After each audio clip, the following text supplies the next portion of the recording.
जंगल के रास्ते पर दो जिंदगियां आमने सामने थीं। एक तरफ रमेश था, जिसकी सफलता की चमक चोरी और लालच से बनी थी, और दूसरी तरफ मोहन, जिसकी ईमानदारी ने उसे थका तो दिया था पर झुकाया नहीं था। रमेश को देखते ही मोहन ने अपनी फटी चादर सही की, पर रमेश की नजरों में छिपे तानों से वो खुद को नहीं बचा सका। अरे ओ मोहन भाई, कहाँ चले सुबह सुबह अपनी इस बूढ़ी कुल्हाड़ी को लेकर? फिर वही सूखी टहनियां ढूंढने?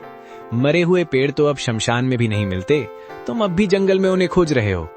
राम राम रमेश भाई, बस कर्म कर रहा हूँ, नसीब में जो होगा मिल जाएगा। नसीब? अरे भाई, नसीब हाथों की लकीरों में नहीं, कुल्हाड़ी की धार में होता है। देखो मेरी गाड़ी ताजी लकड़ियों से लदी है, शहर पहुंचते ही गड्डियां हाथ में होंगी, और तुम्हारी हड्डियों की गिनती दूर से हो रही है। सुना है कल मंडी से खाली हाथ लौटे थे, बच्चों ने कल भी पानी पीकर रात काटी होगी। मोहन, आंखों में हल्की नमी पर आवाज में सख्ती। मेरे बच्चे क्या खाकर सोए, ये मेरी और मेरे रब की बात है रमेश, पर कम से कम उन्हें ये तो पता है कि उनका बाप किसी के हक की लकड़ी काटकर घर नहीं लाता। रात को जब मैं सोता हूँ तो मुझे परिंदों के उजड़े घोंसलों की चीखें सुनाई नहीं देती। रमेश ताने मारते हुए। आदर्शों से पेट नहीं भरता मोहन, ये जो तुम ईमान ईमान की माला जपते हो ना, इसी ने तुम्हें इस हाल में पहुंचाया है। तुम्हारी विमला बेचारी फटी साड़ी सिल सिल कर थक गई है, और तुम यहाँ जंगलों में भूत बनकर घूम रहे हो। लोग तुम्हें ईमानदार नहीं, मूर्ख कहते हैं। थोड़ा दिमाग चलाओ, मेरी तरह हरे पेड़ काटो, 2 दिन में घर की छत बदल जाएगी। वरना याद रखना, भूखे पेट वाले की शराफत को दुनिया कायरता कहती है।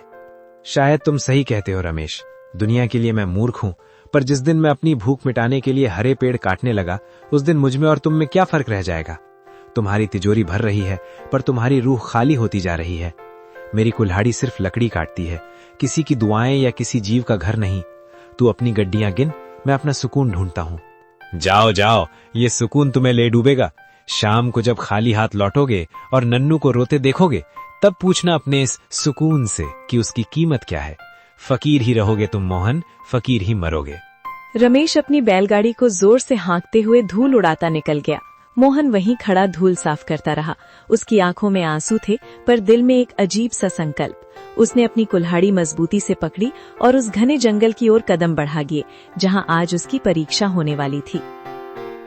सूरज अभी ठीक से उगा भी नहीं था कि मोहन की कुल्हाड़ी की ठक ठक जंगल की सन्नाटे को चीरने लगी। शरीर में जान नहीं थी।